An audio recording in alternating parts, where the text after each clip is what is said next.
Tumi Sava Bandhu Mor Bandhu Kritya Kaye Ihanani Mor Jagannath Dekaile Evi Savastane Muni Kardane Sava Mere Agya Dehaya Dakshine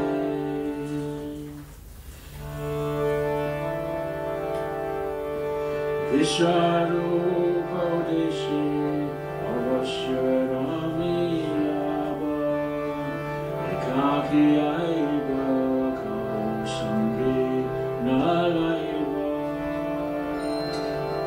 Setu Balda Haite Amino Ashiyavad Nira Chare Tumi Sarahi Betava.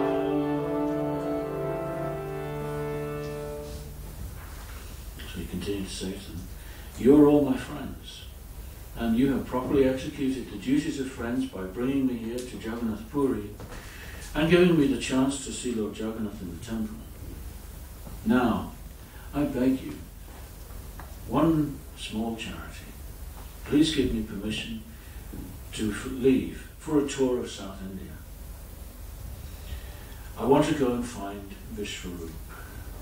Vishwarup is Lord Chaitanya's lost brother. "Please forgive me, but I must go alone. I don't wish to take anyone with me. Until I return from Setu Banda, all of you dear friends should remain at Jagannath Puri."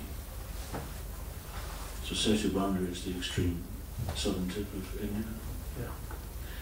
He wants to go all the way around South India, and he says he wants to go in search of Vishwarup. When Lord Chaitanya was very young, he worshipped his older brother, Vishwarup. Hero worshipped him. Vishwarup was deeply spiritual personality, and he captured the affection and the admiration of all the Vaishnavas in Navadvip.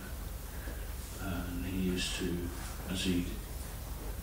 Vishwarup himself was only young, but when he would go to their gatherings, they would all be amazed at his wisdom and his eloquence, and they would put him in the middle and listen to Vishwarup.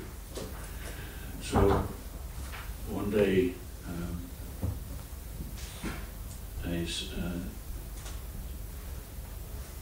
that's right, Mother Sachi and Jagannath Mishra, their parents, they decided it was time to get Vishwarup married. And so he overheard them talking about it, that, we've got to get the boy married. And when he heard that, he was completely mortified. How can I possibly be married? I want to devote myself to Krishna. So he simply disappeared. And Nimai, of course, wanted to go with him, but he couldn't. So, as a young child, this was in his mind, that my older brother went off to become a renunciate and he disappeared in search of the divine. So this was always in his mind to do the same. But he was a dutiful son, so he got married, and then of course his wife died, so he got married again. And finally he did, well, not so finally, quite quickly, he took sannyas because he had a mission, a supreme mission. If you or I feel we have a mission, that's one thing, but if the Supreme Personality of Godhead feels he has a mission, then that's something really special. So he took sannyas and he came down to Jagannath Puri. So now he's saying, when I took sannyas, the purpose of sannyas is to travel and preach. But his friends made him, and his mother made him stay in Jagannath Puri, so now he wants to travel and preach.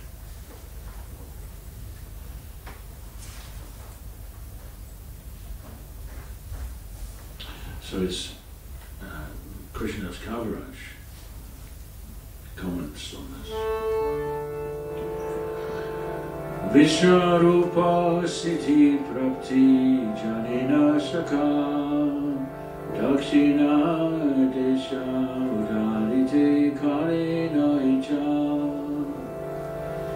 Shunya Sabhaya Mani Haile Mahadukha Nishabda Haila Shabha Sukaila Mukha.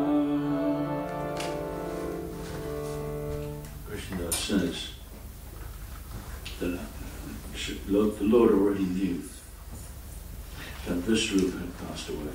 He knew that. How he knew that we don't know, but he knew that.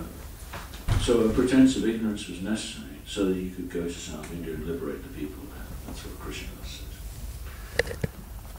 But the story then is that upon hearing this message from Sri Chaitanya Mahaprabhu, all the devotees became very unhappy and remained silent with sullen faces.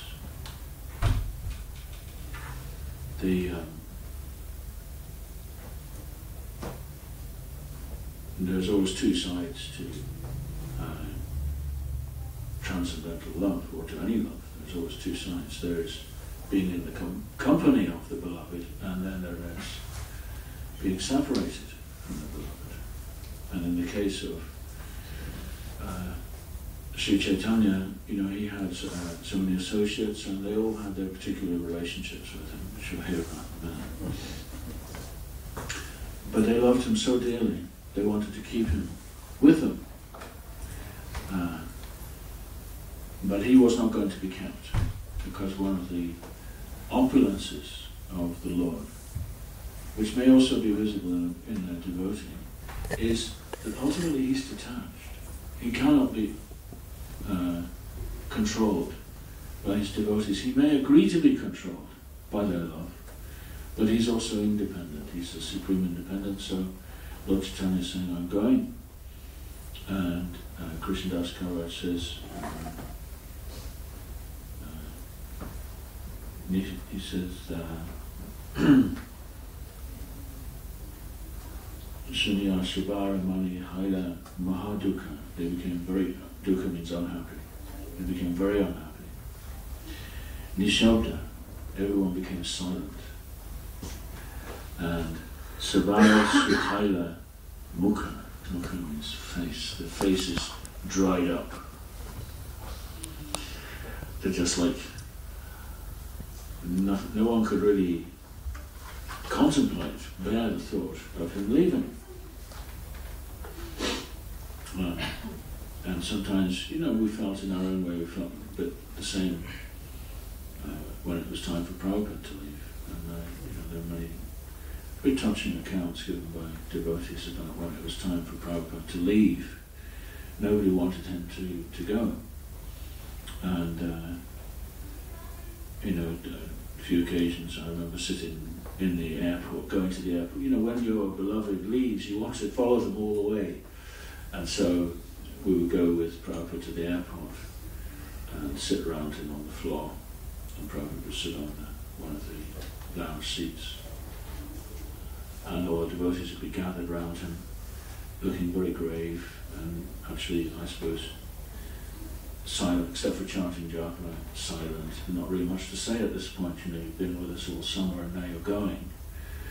And I suppose you think of all the things that you could have said and the things you might have done and how you perhaps could have paid more attention in the classes instead of falling asleep, whatever it was.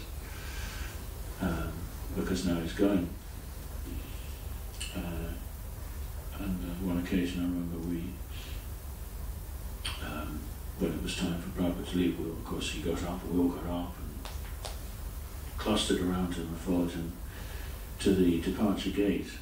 And the way it was arranged was that Prabhupada could, only the passport holder can go through the gate, but you could, then there was a big open space.